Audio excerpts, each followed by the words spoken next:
Hello everyone, welcome you all in this session. Myself, Assistant Professor Ripa Gupta from LG School of Law.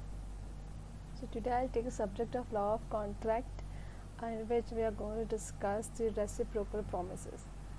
So in simple sense, what is reciprocal promises?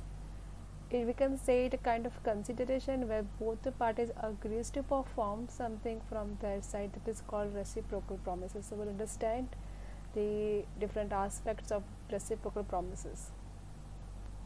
So under Indian Contract Act, reciprocal promises defined under Section 2, Subclause F, which says that reciprocal promises are kind of form of consideration where both the party promises each other that we will perform this function, that is called reciprocal promises. That means performances from both the sides, that is called reciprocal promises. So now we'll discuss the reciprocal promises types. So first type is independent and mutual. In this type, the both parties are independent of the performance. That means my performance does not stop you to perform, or your performance does not stop me to perform. Suppose if you are not performing your part, I can perform my part. That is called independent and mutual performance. For example, if A agrees to give chocolates and B agrees to give A Pokemon card, so A can give chocolates to B even though B cannot give him Pokemon cards, because they both are independent and mutual. So if A could not perform his contract, B can perform. So that is called independent and mutual reciprocal promises. Second is conditional.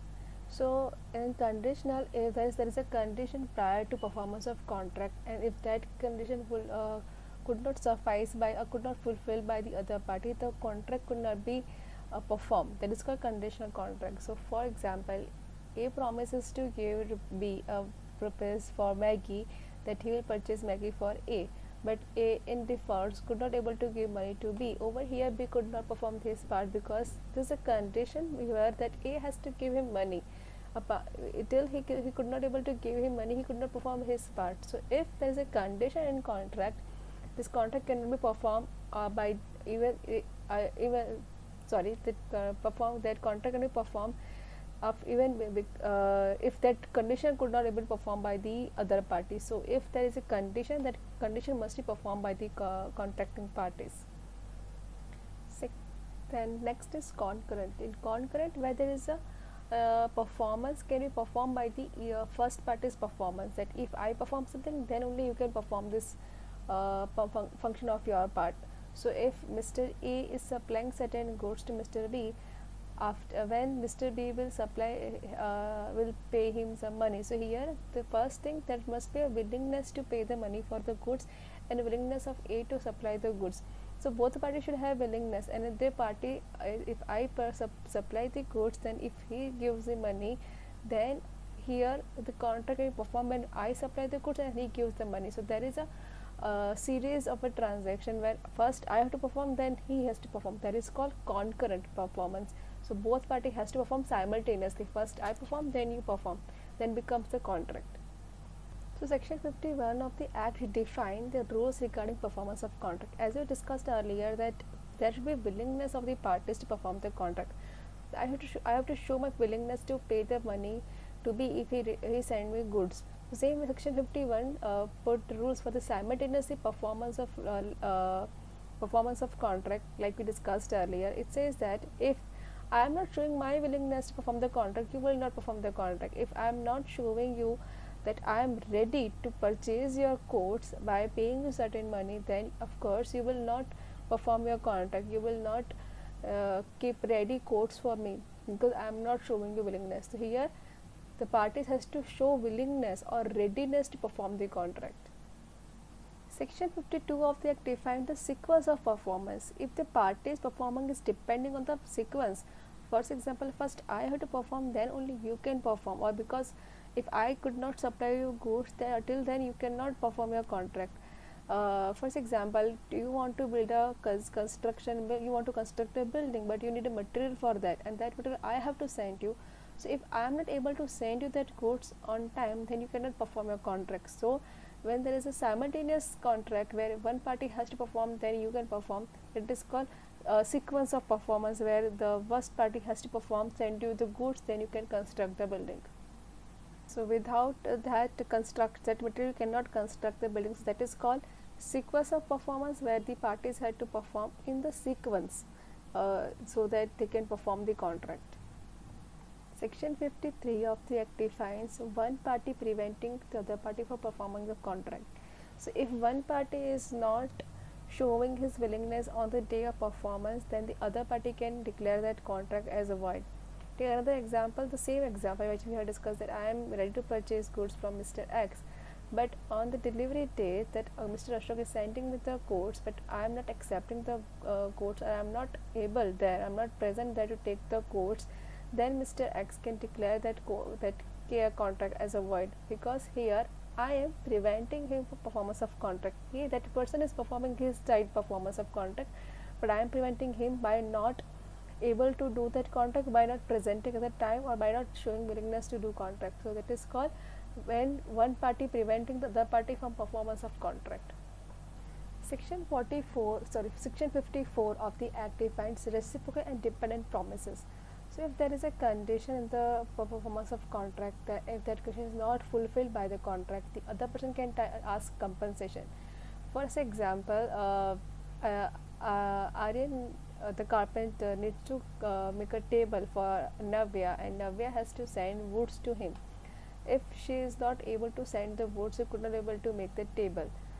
So here, non-performance by Navya could not able to make Aryan to perform his own function, and if because of her act Aryan face loss, then in this situation Aryan can take compensation from her, because he is incurred loss because of her non-performance. So even when there is a condition and that condition does not fulfilled by the other party, the other party can take compensation if he incurred any kind of loss. Section 55 talks about failure of the performance in time. If your contract specifies certain period of time, that in that period of time you need to perform your contract, and you fail to perform that contract in time, then the other party has right to declare that contract void and take a compensation from you. So section 55 talks about the failure in performance of contract in timely. So you cannot perform the timely manner, then the other party has right to declare that contract void. Section 56 talks about the doctrine of frustration. That means that when the contract becomes impossible to perform, so it's the impossible or unlawful. So if a promiser promises to do something, but that becomes impossible or unlawful in nature, then he could not able to perform that contract. So he cannot say that he is default on his part, but this becomes cannot be performed because it becomes impossible in the eyes of law. So he cannot perform the contract. So this can be a result. This cannot be a result of default of parties, but because of the impossibility of the contract. So this is called doctrine of frustration. Doctrine of frustration has two possibilities. First is initial possibility. When the party both are contracting to each other, they initially knows that they cannot perform the contract. For example, I contracted with the other party that I'll climb the Mount Everest in just 24 hours. So you both know it is just impossible for me. This is called initial impossibility, or the initial impossibility of the performance of contract. So this contract in initial stages contains the doctrine of frustration.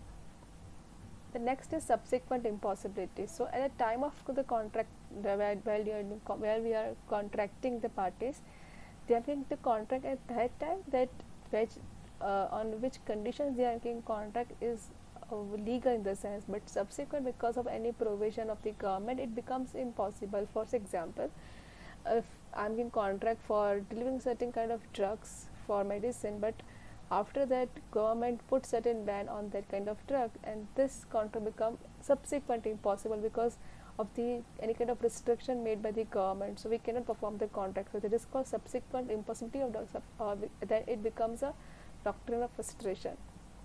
Section 57 of the Act defines that reciprocal promises which made on legal base, then it becomes illegal and subsequently. For example, Arya and Navya make a contract to sell coats in the market. Now they are selling the coats. They are contracting for selling the coats in the market. So that contract is legal and enforceable. After that, they make a contract that we will sell this contract in a black market, so that we earn more money. So the subsequent contract becomes void. So If your subsequent contract becomes void and illegal, then subsequent contract only will declare void, not the previous contract. So if the reciprocal promises depend on the legal and illegal contract, then illegal contract will be declared as a void. Now same like section 57, the 58 is to say about alternative promises of legal and illegal acts. So we can say like example that if Riya promises to pay back her loan to Amit, so here she making promise that I'll pay you the loan back. That promise is legal, but she said I'll pay you money through my black money. That becomes illegal. So that illegal promise will declare as a void, but pay you back loan will become a valid contract. So we have discussed about the reciprocal promises and different characteristics of the reciprocal promises. And this basically the parties how to perform their contract, on how their performance are depending on each other. It has been discussed over here, and we have discussed many provisions of the Contract Act which talks about the reciprocal promises and their performance. Thank you.